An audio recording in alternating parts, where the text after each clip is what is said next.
Bwana Yesu apewe sifa. Hope kila mmoja mko salama. Mimi niko salama, namshukuru Mungu. Leo ni siku ya Friday, ambao ni siku ya Easter, Good Friday, ambao ni siku tunakumbuka Mwokozi wetu aliposulubishwa. Kwa hivyo niko na neno ambalo nataka tuweze kugawana nanyi, na nataka kuongea juu ya pasia ilipasuka mara mbili ili kila mmoja aweze kujipeleka mbele za Mungu. Yesu aliweza kubeba dhambi zetu ili sisi tuweze kuwa watakatifu, ama tuweze kuhesabiwa watakatifu kupitia dhabihu Yesu aliyoibeba, maana alibeba dhambi zetu. Yesu alijitolea kwa ajili yetu. Siku kama ya leo, masaa kama haya, maandiko inasema kulikuwa kumejaa giza, pasia ikaweza kupasuka, na maneno ya mwisho Yesu akaweza kukubali kukata roho, maana yeye ndiye aliyekubali, akamwambia baba yake, na yeka moyo wangu kwako. Hakuachilia lile. Lazima tusome neno la Mungu ili tuendelee. Ilikuwa kama saa 9 mchana, nalo giza lilifunika nchi yote hadi saa 9. Kwa sababu jua liliacha kutoa nuru, pasia la hekalu likasanika vipande viwili. Yesu akapasa sauti yake akasema, Baba, mikononi mwako na ikabidhi roho yangu. Baada ya kusema haya, akakata roho. Ilikuwa ni saa 9 ambao Yesu aliweza kukata roho, na haya maneno akaweza kuyasema,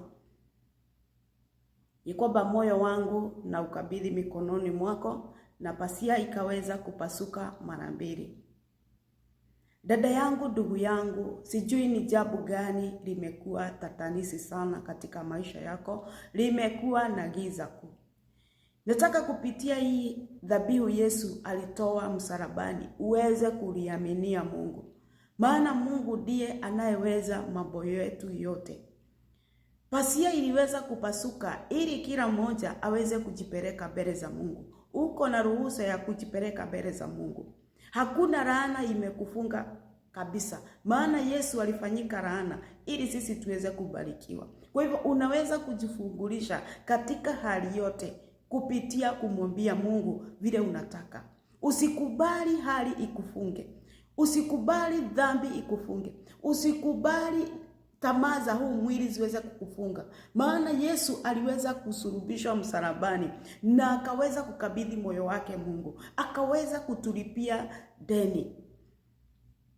Maybe uko pale umejifunga tu na dhambi zako. Yesu alibeba dhambi zetu ili sisi tuweze kufunguliwa. Sijui ni dhambi gani inakutesa. Siku ya leo nakuja kukumbusha Yakoba, Yesu alibeba hiyo dhambi, ameilipia deni. Iachilie tu. Ambia Mungu, nisaidie sasa niachilie. Uko na haki ya kwenda mbele za Mungu kumwambia vile unataka. Sijui ni hali gani imekuwa tatanisi kwako. Sijui ni hali gani inakufanya ulie machozi. Kumbuka ya kwamba hakuna hali imepigwa muhuri. Hakuna hali ngumu imepigwa muhuri, maana Yesu alitufungua. Sisi sio watumwa. Sijui ni nini imekufunga. Sijui ni nini imekufanya mtumwa. Wewe sio mtumwa, ulilipiwa ndani. Kwa hivyo umekaa pale.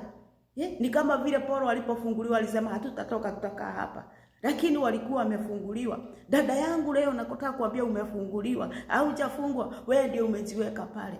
Shetani hana nguvu na mamlaka juu yetu. Tumefunguliwa. Sisi ndio tunajipeleka kwake, sisi ndio tunajifunga. Already tumefunguliwa. Hana nguvu ya kutufungua. Yesu aliweza kutufungua. Yesu aliweza hata kuchukua funguo kutoka mikononi mwa shetani, zile alikuwa anatufungia nazo. Hana nguvu, hana uweza, hana lolote la kutufungia. Ukitaka kutoka kwake unatoka. Uko pale hujaweza kuokoka. Yesu alisulubishwa ili uweze kuokolewa. Aliweza kutoa dhabihu ya wokovu ili wewe uweze kuokolewa. Kubali kumpokea Yesu. Kubali kupokea hii dhabihu, isikuwe ya bure. Ambia Mungu ni asante, maana ulitoa hii dhabihu kwa ajili yangu. Ulitoa hii dhabihu kwa ajili ya nyumba yangu. Jikabidhi kwa Mungu. Ambia Mungu jambo lote unataka. Saa 9 ilipofika, giza ilimalizika, mwangaza ukarudi. Mungu na akaangaza maisha yako. Mungu na akakubali hiyo giza umekuwa ukiona ikaondoke. Kutoka siku ya leo usione tena. Maisha yako ikaweza kuangaza. maisha yako ikaweza kuwa na amani. Pasia ilikuwa unaiona kwa maisha yako, na siku ya leo kupitia nguvu za msalaba ikaweza kupasuka kama vile pasia ilipasuka ya hekalu. Hiyo shida unaiona imekupana, acha ipasuke kwa jina la Yesu. Yeyote amesikia sauti yangu, kuna shida ilikuwa imekufunga, acha sasa ifunguke kwa jina la Baba, la Mwana, Roho Mtakatifu. Usijifunge tena. Mungu awabariki. Happy Easter. Mungu awabariki sana. Muwe na siku yenye baraka na amani. Nawapenda.